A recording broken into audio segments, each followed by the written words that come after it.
Babito, un plaisir et un honneur.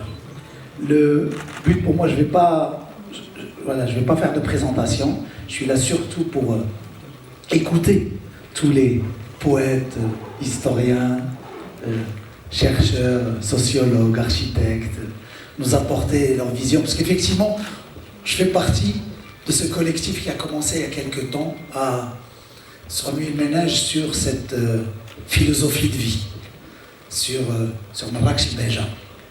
Et sur cette... et depuis, on s'est torturé la tête déjà en français s'il fallait qu'on écrit El Beja avec E ou El Beja avec A. Ou Beja tout court. Bon, autant sur l'écrire ça va, mais quand il s'agit de définir, effectivement, ça a été beaucoup plus complexe. Nous sommes ici pour le colloque autour de El Beja. El Beja, c'est le prénom de Marrakech. Si le nom de la ville, c'est Marrakech, son prénom, c'est El Beja. El Beja, c'est ce qui rassemble l'ensemble des Marrakechis, mais aussi tous les Marocains, qui ont en commun cette valeur qui fait grandir l'âme, cette sagesse qui est à la fois une attitude, un style de vie et une philosophie de vie.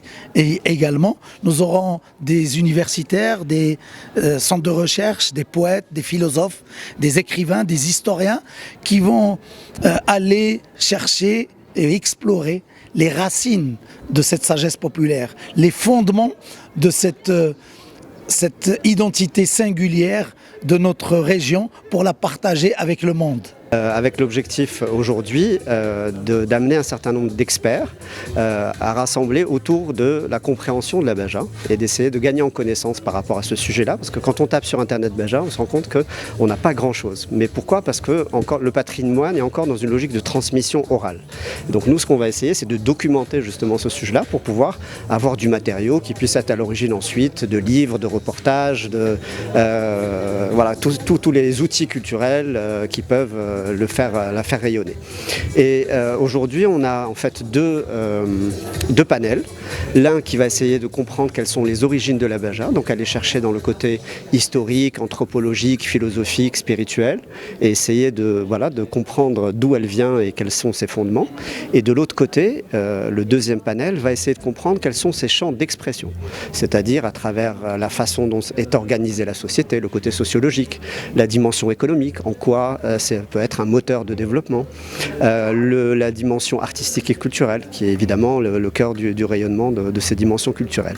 Et donc ce patrimoine immatériel dont on essaie justement de rendre le plus matériel possible, l'objectif c'est évidemment de le préserver, de manière à ce que, même si cette transmission orale ne se fait plus de génération en génération, qu'on puisse avoir des documents qui nous permettent de garder quand même ce patrimoine, le valoriser, puisque c'est une sagesse ancestrale, mais elle peut se transformer en une philosophie de vie contemporaine et qui a un vrai besoin aujourd'hui dans la façon dont on vit aujourd'hui de se reconnecter vraiment à des dimensions plus essentielles.